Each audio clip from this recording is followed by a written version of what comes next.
The slap echoed through the marble lobby of the Grandmont Towers like a gunshot, and every head in the luxury high-rise turned to watch as the stunning blonde in the white Chanel dress pulled her hand back from the security guard's face.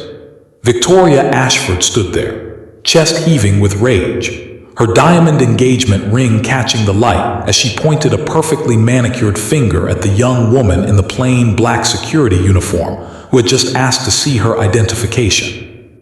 The security guard, a girl who looked no older than 25 with her dark hair pulled back in a simple ponytail and not a trace of makeup on her face, didn't even flinch. She just stood there, her green eyes calm and unreadable, one hand still resting on the security desk, the other at her side where the red mark from Victoria's hand was already beginning to bloom across her cheek. The silence that followed was deafening, broken only by the soft classical music playing through the building's sound system, and the horrified gasps of the wealthy residents who had frozen in place, shopping bags from Prada and Louis Vuitton hanging from their shocked hands. Victoria Ashford wasn't just anyone. She was the fiancée of Marcus Grandmont, the real estate billionaire who owned half of Manhattan, including this very building. And everyone in New York's elite circles knew that crossing Victoria meant crossing Marcus, and crossing Marcus meant losing everything. She had made grown men cry with a single phone call, had gotten entire restaurant staffs fired for bringing her the wrong wine, had destroyed careers and reputations with nothing more than a well-placed word at the right charity gala. For the past 2 years, since Marcus had slipped that 15-carat diamond on her finger at a party in the Hamptons, Victoria had walked through New York like a queen through her kingdom, and not a single person had ever dared to tell her no. The security staff at Grandmont Towers knew better than anyone to just smile, nod, and let her do whatever she wanted, even when she parked her Mercedes in the fire lane, even when she brought her untrained designer dogs into the No Pets lobby, even when she screamed at the maintenance workers and made the cleaning ladies cry. The last security guard who had politely asked her to sign the visitor log had been fired within an hour, escorted out of the building by his supervisor while Victoria watched with a satisfied smirk, and that had been 6 months ago, and no one had forgotten. But this new girl, this nobody in the cheap uniform with the name tag that read Riley Chen, just stood there and looked Victoria Ashford directly in the eyes without a trace of fear. And that was when Victoria felt something she hadn't felt in a very long time, something that made her blood run cold even as her face flushed with anger. This girl wasn't intimidated. This girl wasn't afraid. This girl looked at her like she was just another person throwing a tantrum, nothing special, nothing important, and that look made Victoria want to slap her again even harder. The security girl finally spoke, her voice quiet but clear, with a slight southern accent that made her sound even younger than she looked. "Ma'am, I need to see identification from anyone entering the private residential floors. Building policy, no exceptions." Victoria's laugh was sharp and cruel as she turned to the small crowd that had gathered, playing to her audience like she always did. "Did you hear that? This little rent-a-cop wants to see MY identification. In MY Fiancée's building. Someone needs to tell the help who signs their paychecks around here." The other security guards behind the desk looked at each other nervously, and David Martinez, the senior guard who had worked at Grandmont Towers for 15 years, stepped forward with his hands raised in a placating gesture, his face pale with worry. "Miss Ashford, I'm so sorry Riley is new. She started just this morning. She doesn't understand yet. Please let me apologize on behalf of the entire security team." He shot Riley a look that clearly said, "Back down now before you get us all fired." But Riley didn't move, didn't apologize, didn't do anything except keep looking at Victoria with those calm green eyes that seemed to see right through all the designer clothes and expensive jewelry to something small and scared underneath. Victoria stepped closer to Riley, so close that her Chanel perfume mixed with the scent of leather from Riley's belt, and when she spoke her voice was low and dangerous, meant only for the security girl's ears. "Do you know who I am, little girl? Do you have any idea what I can do to you? I can have you fired. I can make sure you never work security in this city again. I can make sure you end up on the street where trash like you belongs. So I'm going to walk past this desk, get in that elevator, and go up to the penthouse like I do every single day. And you're going to stand there and keep your mouth shut, or I will destroy your pathetic little life. Do we understand each other? Riley was quiet for a long moment, and everyone in the lobby held their breath, waiting to see if she would finally break, finally apologize and step aside like everyone else always did. But then Riley smiled, just the smallest curve of her lips, and it was a smile that didn't reach her eyes, a smile that somehow made her look years older and infinitely more dangerous than the angry blonde in front of her. I understand that you're refusing to follow building security protocols, ma'am. I'm going to have to ask you to leave the premises until you can provide proper identification, or until the building owner can personally vouch for you. The gasp that went through the lobby was audible this time, and Victoria's face went from flush to purple, her hands clenching into fists at her sides. You're asking me to leave me? This is insane. This is absolutely insane. Where is your supervisor? Where is building management? I want everyone involved in this humiliation fired immediately. David, call Marcus right now. Call him and tell him that some nobody security guard is trying to throw his fiancée out of his own building. David was already pulling out his phone with shaking hands, and Riley could see the fear in his eyes, the same fear she had seen in the eyes of every employee in this building when Victoria's name was mentioned. The other residents were starting to whisper among themselves, some of them recording on their phones, all of them shocked that someone had actually stood up to Victoria Ashford, even if that someone was probably about to lose everything for her bravery. Riley knew exactly what was happening, knew that this moment was probably going to end with her being escorted out just like the last guard who had crossed Victoria. But she also knew something that none of them knew, something that made her keep standing there with her shoulders straight and her voice steady. But she wasn't ready to reveal that yet. Not when things were just getting interesting.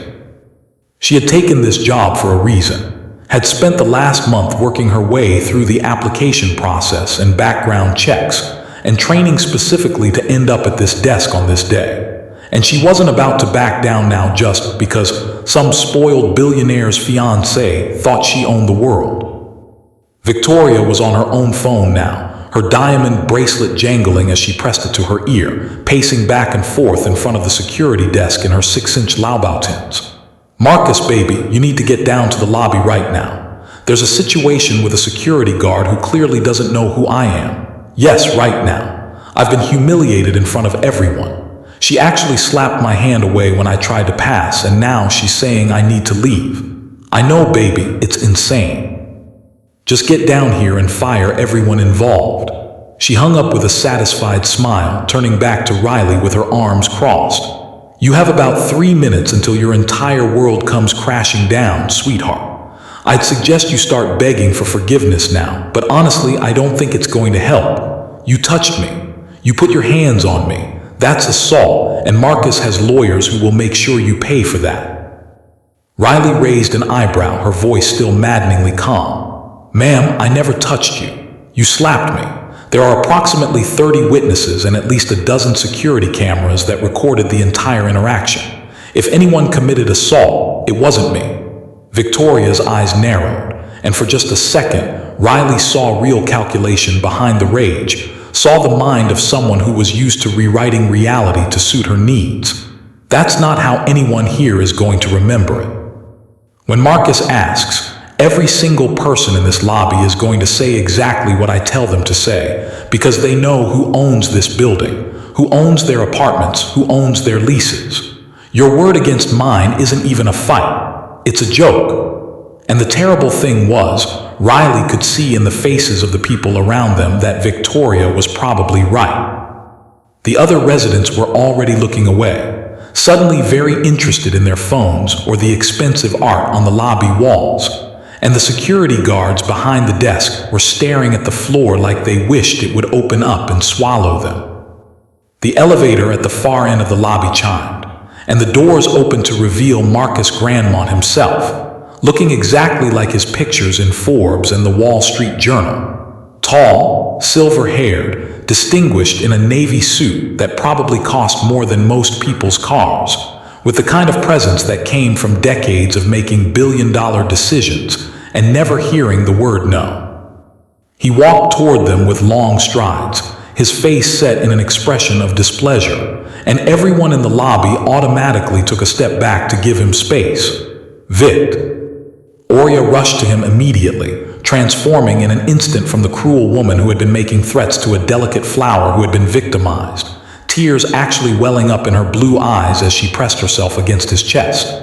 Marcus, thank God you're here. This security guard has been absolutely horrible to me.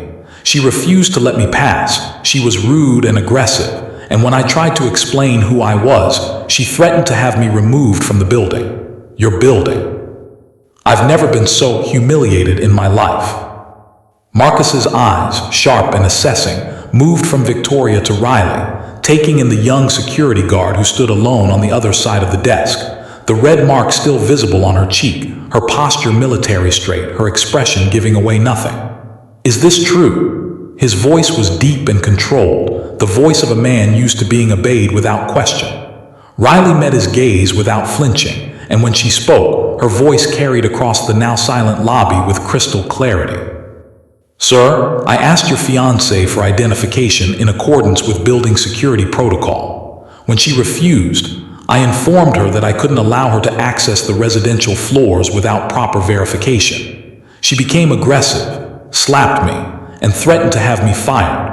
I have continued to act in accordance with protocol and have at no point been rude or aggressive. Everything I've said and done has been recorded by building security cameras and witnessed by everyone present. Marcus was quiet for a long moment, his expression unreadable, and Riley could see Victoria pressing closer to him, her hand with the enormous diamond ring resting on his chest in a gesture of possessive intimacy. Then Marcus spoke, and his words were measured and final. Riley Chen, that's your name, Riley nodded once. Yes, sir. Marcus looked at David, who was standing behind the security desk looking like he might pass out from stress. David, how long has Miss Chen been employed here? David swallowed hard, his voice barely above a whisper. She started this morning, sir, first day. Marcus nodded slowly, his eyes moving back to Riley with something that might have been respect flickering in their depths for just a moment. And in her first 4 hours of employment, she's managed to create a scene in my lobby, upset my fiancé, and disrupt the entire building. That's quite an achievement. Victoria's smile was triumphant, and she looked at Riley with open glee, already savoring her victory. But then Marcus spoke again, and his next words wiped the smile off Victoria's face like it had never been there.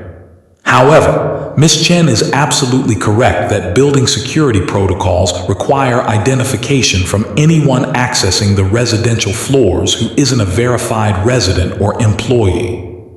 That policy was implemented after the security breach last year, and I made it very clear to all building management and residents that there would be no exception, regardless of who was involved. Victoria, you've been asked to carry your resident access card multiple times, and you've refused every time. This was bound to happen eventually.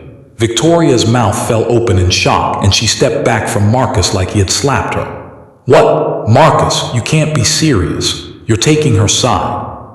She's nobody. She's just some security guard. I'm your fiancé. Her voice was rising, taking on a shrill quality that made several people in the lobby wince. Marcus's expression hardened, and Riley could see the billionaire businessman in him now, the man who had built an empire through ruthlessness and an unwillingness to compromise.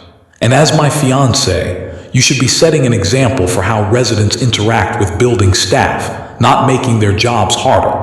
You slapped a security guard, Victoria, in front of witnesses, in my building. Do you have any idea what kind of liability that creates? Victoria's tears were real now, angry and desperate, her carefully constructed damsel in distress act falling apart. I barely touched her. She's being dramatic, and she was rude to me, Marcus. She treated me like I was nobody. Marcus glanced at Riley again, and Riley saw him notice the mark on her cheek, saw the calculation in his eyes as he weighed public relations disasters and lawsuits and bad press. "Miss Chen, I apologize for my fiancé's behavior. You were doing your job correctly. Please file an incident report with your supervisor and include any medical documentation for your injury.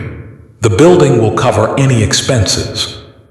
It wasn't exactly the firing Victoria had been expecting, and Riley could see the rage building in the blonde woman's eyes like a gathering storm.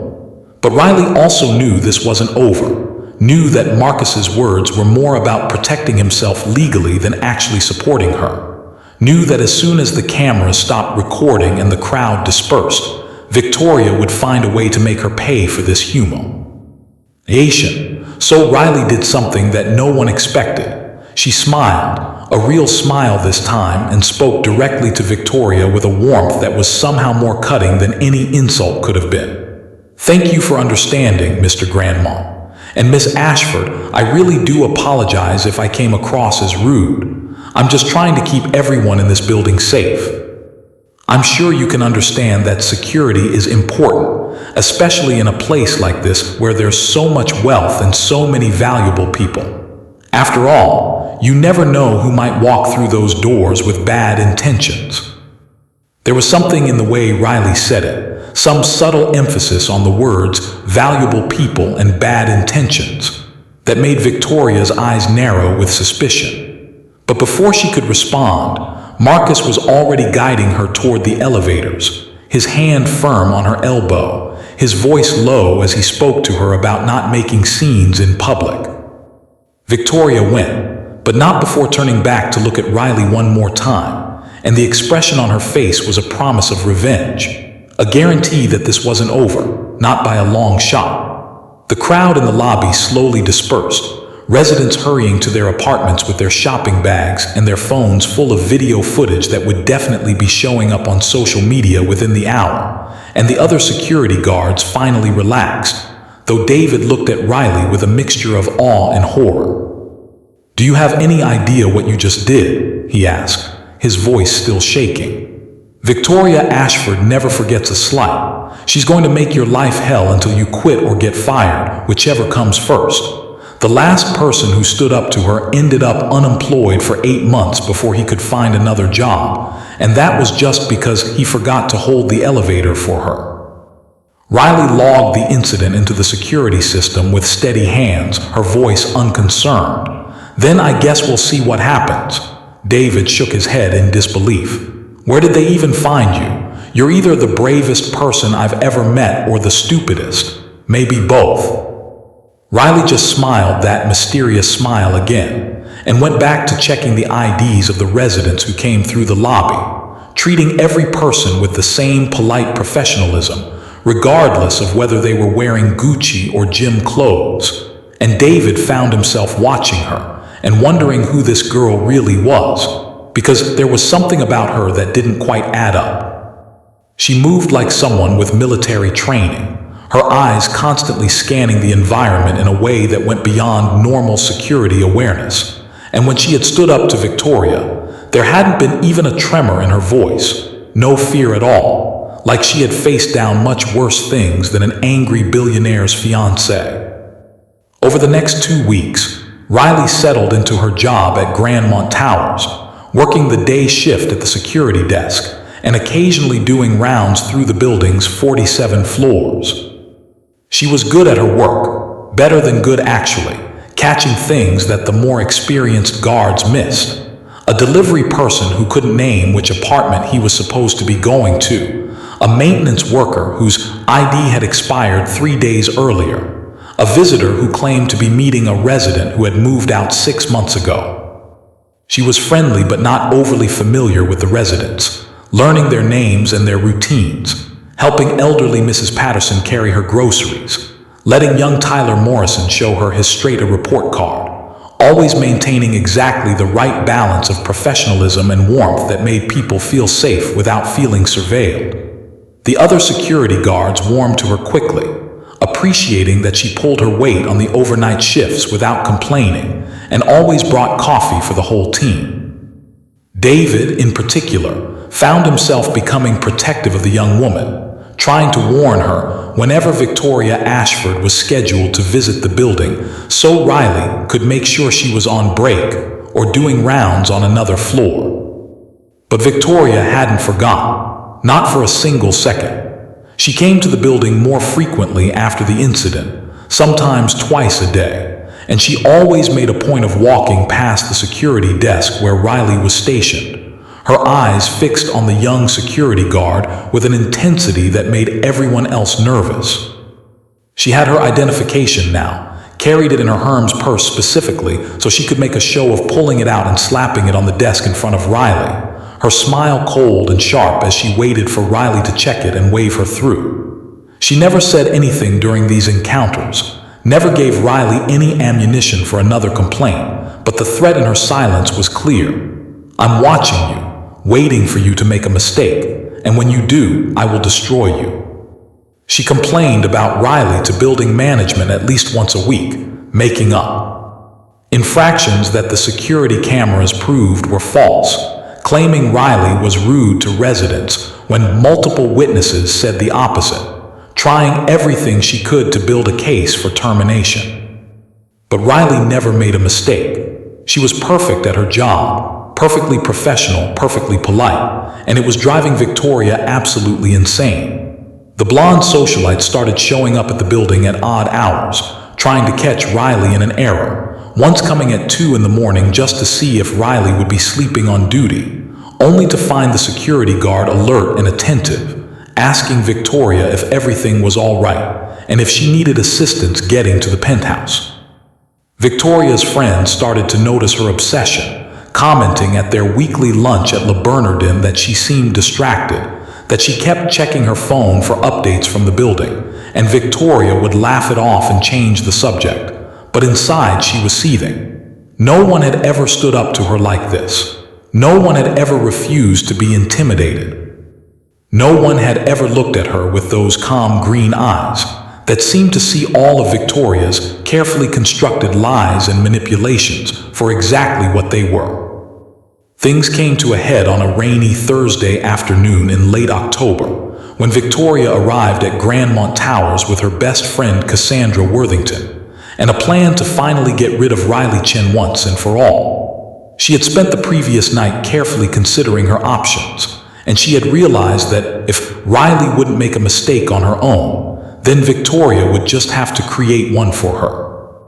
The two women walked into the lobby shaking rain from their designer umbrellas, and Victoria's eyes immediately found Riley at the security desk, talking to a resident about a package delivery.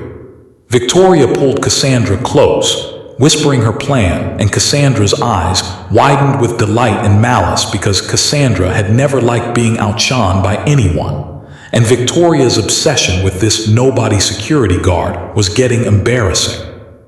They approached the desk together, and Riley looked up with her usual professional smile, greeting them both by name because she had learned the names of all of Victoria's regular visitors. Victoria set her expensive purse on the security desk, making a show of looking through it for her ID card, pulling out her wallet and her phone and her makeup bag, and setting them all down while she searched. Then, with a movement so subtle that anyone not watching closely would have missed it, she palmed a diamond bracelet from her wrist and slipped it into the open purse, positioning it right at the top where it would be visible.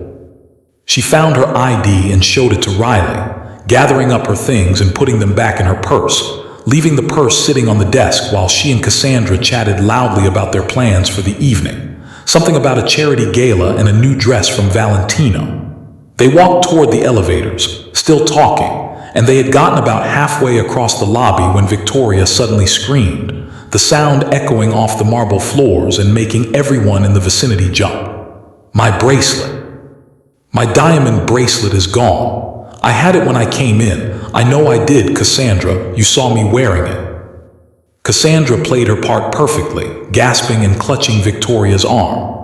Oh my God, yes, the one Marcus gave you for your birthday. Victoria, where could it have gone? Victoria spun around, her eyes wild and accusing, pointing directly at the security desk where Riley was standing. I had it when I was at that desk. I set my things down right there and now it's gone. Someone took it. Her implication was crystal clear, and the few people in the lobby stared at Riley with sudden suspicion. David, who was working the shift with Riley, stepped forward with his hands raised.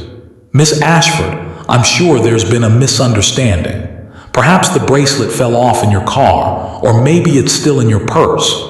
But Victoria was already striding back toward the security desk, her face a mask of righteous fury.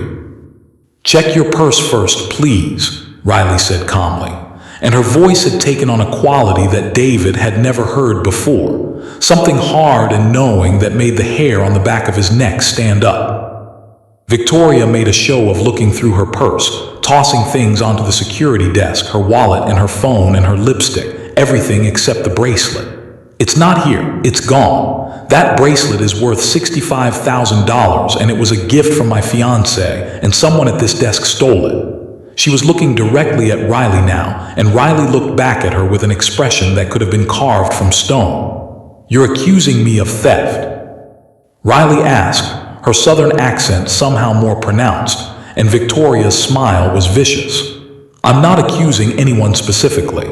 I'm simply stating that I had a very expensive piece of jewelry and I approached this desk, and now I don't have it, and there are only two people who were close enough to take it. David has worked here for 15 years with a spotless record. You've been here for 2 weeks, and you've been nothing but trouble since the day you started. So yes, Riley, I think you stole my bracelet, and I'm calling the police right now to report it." Riley let Victoria make the call. Let her give her statement to the 911 operator with a trembling voice about how she had been robbed. Let her play the victim for the growing crowd of residents who had emerged from the elevators to see what the commotion was about. Riley just stood there behind the security desk with her hands visible, her face calm, and when the NYPD officers arrived 20 minutes later, she cooperated fully with their request to search her person and her locker. They found nothing, of course, because there was nothing to find, and Victoria's frustration was starting to show through her tears. She must have hidden it somewhere. Check the trash cans, check the desk drawers, check everywhere. That bracelet didn't just disappear. The officers, who had clearly dealt with Victoria's type before, went through the motions with barely concealed impatience, and one of them, a tired-looking sergeant named Williams, finally turned to Victoria with a skeptical expression. "Ma'am, we've searched everywhere in the immediate area and found nothing. Are you absolutely certain you had the bracelet when you entered the building?" Victoria's voice was rising again, taking on that shrill quality. "Yes, I'm certain. Cassandra saw me wearing it. Tell them, Cass." Cassandra nodded eagerly, backing up her friend's story, but Riley noticed that Cassandra's eyes kept darting away from the officers, classic tells of someone who was lying. Riley spoke up then, addressing the police directly. "Officers, I'd like to request that you check the security camera footage. The cameras cover the entire desk area with full audio, and they'll show exactly what happened from the moment Miss Ashford entered the building until the moment she claimed her bracelet was missing. I'd also like to suggest that you check Miss Ashford's purse one more time, specifically the interior pocket on the right side." Victoria's face went pale just for a second before flushing with anger. "How dare you tell the police how to do their job? And my purse has already been searched. There's nothing in it." But Sergeant Williams was looking at Riley with new interest now, his cop instincts clearly picking up on something. "Why specifically the right interior pocket, Miss Chen?" Riley's smile was small and cold. "Because that's where Miss Ashford put the bracelet when she was standing at my desk pretending to look for her ID. I saw her do it in the reflection on the screen of my computer monitor. The camera footage will confirm it." The silence that followed was absolute, and Victoria's expression went from pale to crimson in the space of a heartbeat. "That's a lie. That's an absolute lie. She's making this up because she knows she's caught." But her voice lacked conviction now, and Sergeant Williams was already reaching for Victoria's purse, which she was clutching to her chest like a shield. "Ma'am, I'm going to need you to let me check that pocket, please." Victoria backed away, shaking her head, her eyes wild. "No, this is harassment. I'm the victim here. I'm the one who was robbed." But David was already pulling up the security footage on the computer, and when he played it back on the monitor that faced the lobby, everyone could see it clear as day. Victoria approaching the desk, setting down her purse, pulling out her items one by one, and then, in a movement that was quick but unmistakable once you knew to look for it, slipping the diamond bracelet off her wrist and tucking it into the open purse. The crowd of residents gasped, and Cassandra took several steps away from Victoria like she had suddenly become radioactive. Sergeant Williams's expression hardened, and when he spoke, his voice had lost all its professional courtesy. "Ma'am, I need you to hand me the purse right now, or I will arrest you for obstruction of justice in addition to filing a false police report and attempted theft by false pretense." Victoria's hands were shaking as she finally surrendered the purse, and when Williams opened the interior pocket, the diamond bracelet fell out onto the security desk, its gems catching the lobby lights and throwing tiny rainbows across the marble floor. The humiliation on Victoria's face was total and complete, and Riley felt a small surge of satisfaction watching the woman who had terrorized this building's staff finally face consequences for her actions. But Victoria wasn't done yet, wasn't ready to accept defeat. She turned to Riley with pure hatred in her eyes, her voice dropping to a venomous whisper that somehow carried across the entire lobby. "You think you've... E1, you think this changes anything? I will bury you for this. I will tell Marcus you set me up, that you planted that bracelet in my purse to make me look bad. He'll believe me. He always believes me. And then you won't just lose your job, you'll lose everything." And that was when Riley decided it was time to stop playing games, time to reveal the card she had been holding close to her chest for the past 2 weeks. She looked Victoria Ashford directly in the eyes and spoke with a quiet authority that made everyone in the lobby fall silent to hear her. "Go ahead and call Marcus. In fact, let me call him for you. I think it's time we all had a conversation about who I really am and why I'm actually here." That mistake, that moment of arrogant certainty that she could frame an innocent person and get away with it simply because of who she was engaged to, would end up costing Victoria Ashford everything she had spent the past 2 years building. But to understand how Riley Chen ended up working as a security guard at Grandmont Towers, and why she had been so calm in the face of Victoria's threats, we need to go back 6 months to a very different place and a very different version of Riley's life. 6 months ago, Riley Chen wasn't checking IDs at a security desk in Manhattan. She was Captain Riley Chen of the United States Army, finishing up her second tour in the Middle East as part of an elite intelligence unit that specialized in threat assessment and protection details for high-value targets. She had grown up in Atlanta, the daughter of immigrants who had built a successful restaurant business from nothing, and she had joined the Army right out of high school despite her parents' wishes that she go to college. She had wanted to serve, wanted to prove herself, wanted to be part of something bigger than the comfortable life her parents' success could have provided. She had excelled in the military, rising through the ranks faster than almost anyone in her unit, earning commendations for her tactical thinking and her ability to stay calm under pressure. She had protected diplomats and generals, had diffused situations that could have turned into international incidents, had learned to read people like books and spot threats before they materialized. She had also learned that the powerful and wealthy often believed themselves above the rules that governed everyone else, and she had seen firsthand what happened when people with money and influence decided that others were beneath them. When her tour ended and she decided not to re-enlist, she had returned to the States with a plan, a contact, and a very specific job offer from someone who had been watching her career with great interest. That someone was Marcus Grandmont's older brother, James Grandmont, the black sheep of the Grandmont family who had walked away from the real estate empire 20 years ago to become a federal prosecutor. James had been investigating corruption in New York's luxury real estate market for months, following leads about money laundering, about bribes paid to building inspectors, about safety violations covered up to save money, and his investigation kept circling back to one name, Victoria Ashford. Victoria, who had appeared seemingly out of nowhere 3 years ago and had worked her way into Marcus's life with calculated precision. Victoria, whose background before she showed up in the Hamptons was surprisingly thin, just a few years working in Miami, and before that nothing that could be verified. Victoria, who had convinced Marcus to make several business decisions that had cost him millions and benefited shell companies that James suspected were connected to organized crime. James needed someone on the inside, someone who could get close to Victoria, observe her patterns, document her activities, and most importantly, someone Victoria would never suspect because they were so far beneath her notice that she wouldn't bother to hide her actions around them. He needed someone with military discipline, investigative training, and the ability to take abuse without breaking. He needed someone exactly like Riley Chen. James had approached Riley through a mutual contact in military intelligence, and when he had explained the situation, Riley had agreed immediately.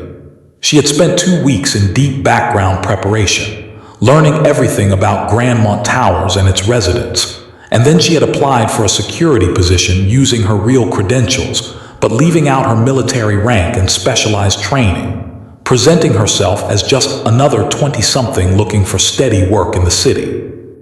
Her job was simple: observe Victoria, document everything, and wait for the woman to make a mistake. James had been certain that Victoria was involved in something criminal, but he needed proof, needed to catch her in an act that couldn't be explained away by expensive lawyers. He had warned Riley that Victoria could be dangerous.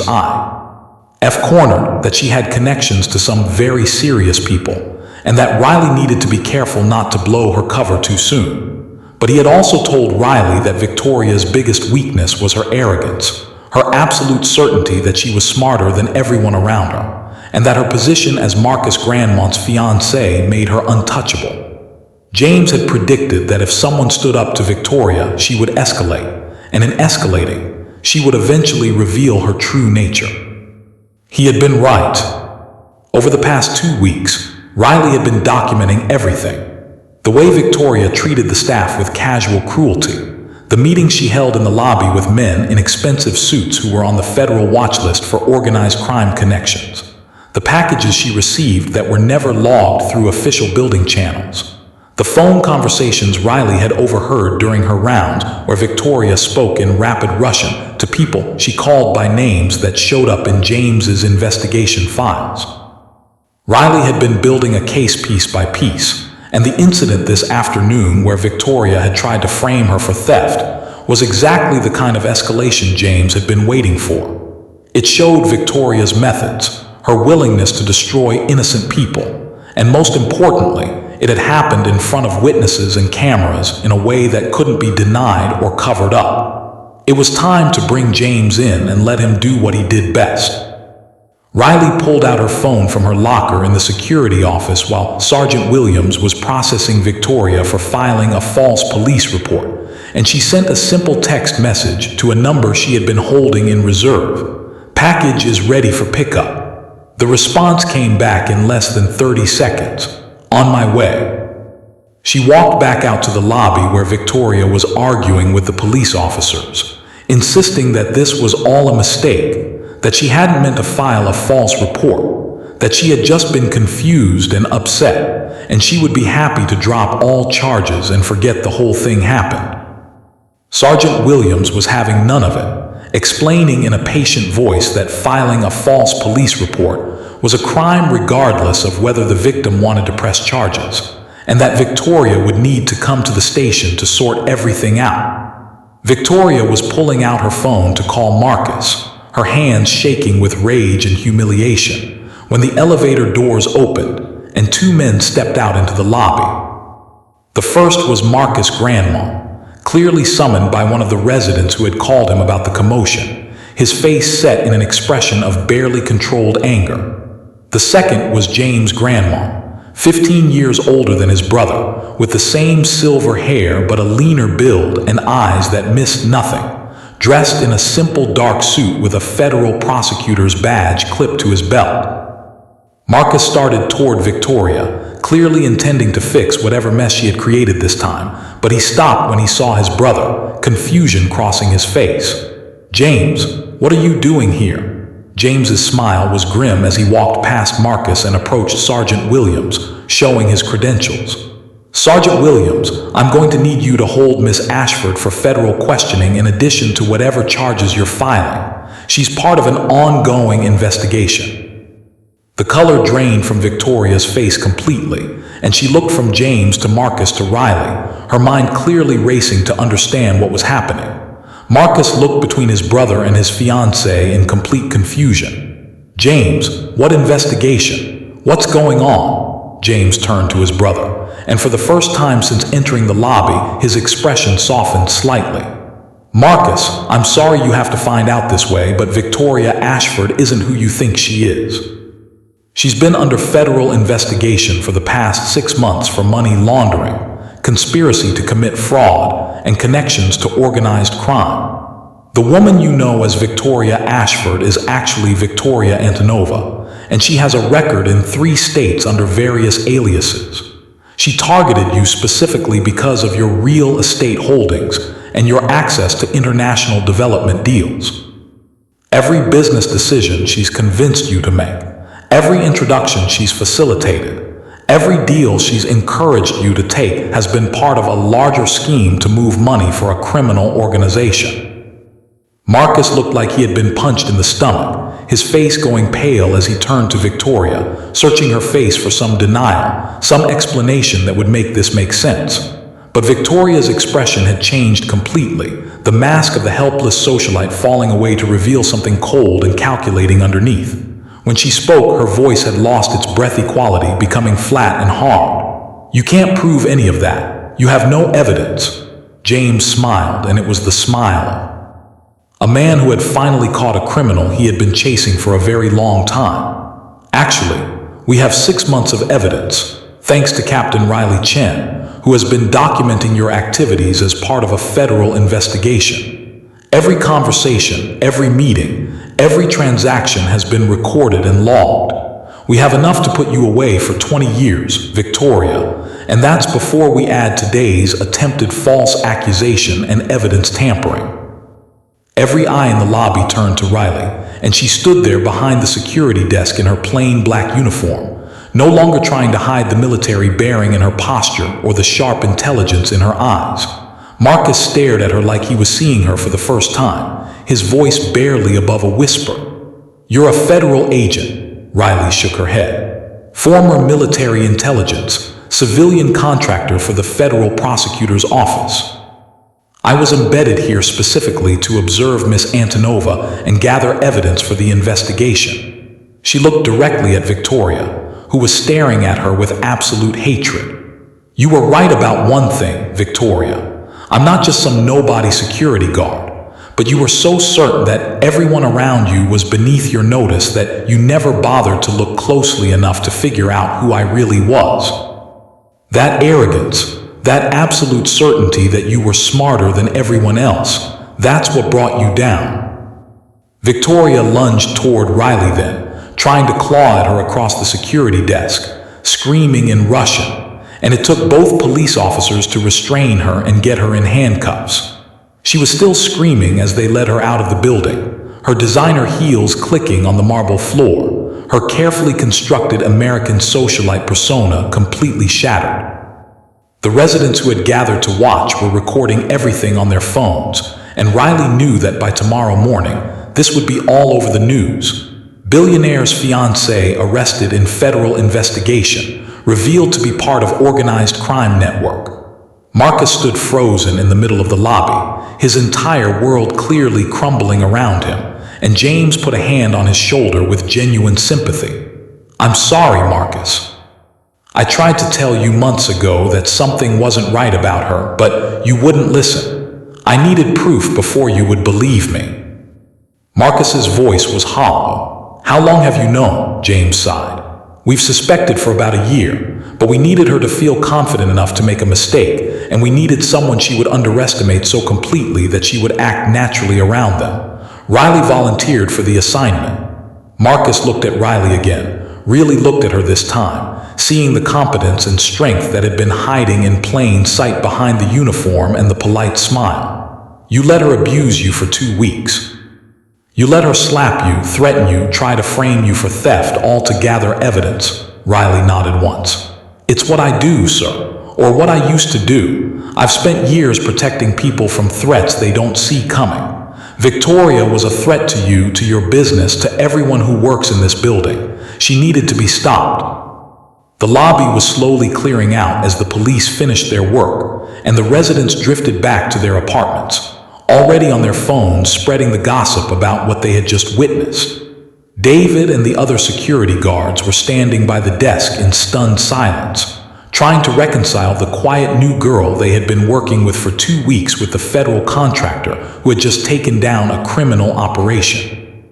James was on his phone coordinating with his office about Victoria's processing and the seizure of her assets, and Marcus was sinking down onto one of the expensive leather couches in the lobby seating area, his head in his hands. Riley felt a moment of sympathy for the billionaire, because for all his wealth and power, he had been just as much a victim of Victoria's con as anyone else, maybe more so because he had trusted her with his heart and his future. Riley started to prepare her final report in her head, mentally organizing all the evidence she had gathered over the past 2 weeks, but James approached the security desk and gave her a small smile. Good work, Captain. Better than I could have hoped for, actually. The way you handled her today, letting her try to frame you knowing we had everything on camera, that was perfect. She incriminated herself in a way that will be impossible for her lawyers to argue away in court. Riley returned the smile, some of the tension finally leaving her shoulders. She made it easy, sir. She was so convinced of her own superiority that she couldn't imagine someone like me might be a threat. Classic mistake. James nodded. The federal government would like to keep you on retainer for future operations. You have a unique skill set, and there are a lot of people like Victoria out there who use their wealth and status to prey on others. We could use someone who knows how to get close to them. Riley considered the offer, glancing around the lobby of Grandmont Towers, thinking about the past 2 weeks of pretending to be someone she wasn't, of taking abuse from a woman who thought power and money made her invincible. It had been satisfying to see Victoria's face when she realized she had been caught, satisfying to protect Marcus and the other people Victoria had been using. But Riley also remembered why she had left the military in the first place. She had wanted a normal life, wanted to stop looking over her shoulder for threats, wanted to just be Riley Chin from Atlanta who helped her parents with their restaurant, and maybe went back to school to finish her degree. But she also knew that there were more Victorias out there, more people who hurt others because they believed themselves untouchable, and if Riley had the skills to stop them, didn't she have an obligation to use those skills? Before she could answer, Marcus Grandmont stood up from the couch and walked over to the security desk, his composure mostly restored but his eyes still showing the shock of betrayal. Miss Chen, I owe you an apology and my thanks. Victoria was stealing from me, both financially and personally, and I was too blind to see it. You've saved me from making an enormous mistake, and you've probably saved my company from being used as a front for criminal activity. I'm in your debt. Riley shook her head, her voice gentle. You don't owe me anything, Mr. Grandmont. I was doing my job, but if you want to do something that would actually help, treat your security staff and your building employees with more respect. Make sure they know they can come to you if they see something wrong, and make sure they know you'll protect them if they stand up to someone powerful. David and the others were terrified to cross Victoria because they knew she could have them fired with a word, and that kind of fear creates an environment where people like her can thrive. Marcus was quiet for a long moment, then nodded slowly. You're right. I've been too hands-off, too willing to let Victoria manage things without oversight. That change is starting now. He reached into his jacket and pulled out a business card, handing it to Riley. If you ever need anything, a reference, a job, anything at all, you call me directly, and I mean that. Riley took the card with a small smile. Thank you, sir. I appreciate it. Marcus returned to the elevators, his shoulders a little straighter but his face still showing the weight of what he had learned. And Riley watched him go while thinking about how quickly everything could change. How fast a person's entire world could be turned upside down by the revelation that someone they loved had been lying to them all along. James was still waiting for her answer, and Riley finally made her decision. "I'll take your offer, but on one condition. I want to pick my assignments. I'm not interested in corporate espionage or political games. But if you have cases involving people who are abusing their power to hurt others, people who think they're above the law because of their money or their status, those are the ones I want." James extended his hand and Riley shook it firmly. "Deal. I'll have my office draw up the contract." "And Riley, what you did here, standing up to Victoria knowing she could make your life hell, never backing down even when everyone around you was telling you to just let it go, that takes a special kind of courage. The military's loss is definitely our gain." Over the next few weeks, the story of Victoria Ashford's arrest became national news, with details emerging about the scope of her criminal activities and the number of wealthy men she had conned before landing Marcus Grandmont. It turned out that Victoria had been running similar schemes for almost a decade, moving from city to city and target to target, always managing to disappear before authorities could build a case against her. But this time, thanks to Riley's work, the evidence was airtight. Victoria was denied bail due to flight risk and was facing multiple federal charges that would likely result in decades in prison. The video footage of her trying to frame Riley for theft went viral on social media, spawning countless discussions about privilege and accountability, and Riley found herself being interviewed by news outlets about her role in the investigation, though she tried to keep a low profile and deflect credit to James and the prosecutor's office.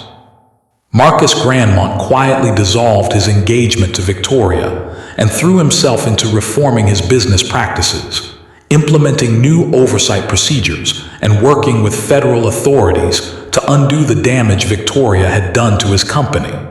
He also made good on his promise to Riley, instituting new policies at all his property that protected employees who reported misconduct and ensuring that building staff were treated with the same respect as residents. David and the other security guards at Grandmont Towers became minor celebrities in the building services community, dining out on the story of how they had worked alongside a federal contractor without knowing it. And David in particular never tired of telling people about the day Riley Chen had stood up to Victoria Ashford without flinching. Riley completed her work with the prosecutor's office and took a few months off to visit her parents in Atlanta, helping out at their restaurant and trying to readjust to civilian life. But James kept sending her files, cases that fit her criteria of powerful people abusing others, and she found herself unable to ignore them. There was the CEO who was sexually harassing his employees and using his wealth to silence them, and Riley went undercover as a personal assistant to gather evidence that brought him down. There was the politician who was taking bribes and threatening anyone who tried to expose him, and Riley posed as a campaign volunteer to document his crimes. There was the celebrity chef who was stealing wages from his restaurant workers and trapping them with threats about their immigration status. And Riley worked as a line cook for 3 months to build the case that got him prosecuted. Each time, she used the same tactics that had worked with Victoria. She presented herself as someone beneath notice, someone who powerful people wouldn't bother to hide their true selves around, and she waited patiently for them to make the mistakes that arrogance and entitlement always produced. And each time, she felt that same satisfaction when the mask came off, and the powerful person realized too late that the quiet woman they had been dismissing was actually the one who had been controlling the situation all along. It became her specialty, her calling, this particular form of justice that targeted people who thought they were above consequences. 2 years after the Victoria Ashford case, Riley was sitting in a coffee shop in Chicago preparing for her next assignment when she got a text message from an unknown number. It was brief. "Thank you for giving me my life back. Marcus." She smiled and sent back a simple response. Just doing my job. Glad you're doing well. She didn't know that Marcus had been following her career through James. Didn't know that he had been quietly funding some of the investigations she worked on, using his wealth to help bring down other people like Victoria who preyed on the vulnerable. She didn't need to know. The work was its own reward, the knowledge that she was protecting people who couldn't protect themselves, that she was proving that money and power weren't enough to escape justice if someone was willing to stand up and say no. And somewhere in a federal prison, Victoria Antonova sat in her cell and thought about the security guard who had brought down her entire operation, the nobody in the cheap uniform who had turned out to be so much more than she appeared. Victoria had finally learned the lesson that Riley had tried to teach her that very first day in the lobby of Grandmont Towers, that treating people as beneath you was more than just cruel. It was stupid, because you never knew who you were really dealing with. The quiet person you dismissed might be the one who saw through all your lies. The employee you abused might be the one who brought your empire crashing down. And the security guard you thought you could intimidate might actually be the person who had been hunting you all along. Riley finished her coffee and closed the file she had been reading, preparing to become someone new for her next investigation. But no matter what role she played, what uniform she wore, or what name she used, she would always be the same person underneath. The woman who stood up to bullies, who protected the vulnerable, and who proved over and over again that nobody was above the law, no matter how much money they had or how powerful they believed themselves to be. And that, more than any rank or title or recognition, was who Riley Chin really was. The woman nobody dared to challenge had finally met someone who not only challenged her, but defeated her completely. And that defeat sent a message that echoed far beyond the marble lobby of Grandmont Towers. Underestimate people at your peril, because the person you dismiss today might be the one who changes your entire world tomorrow.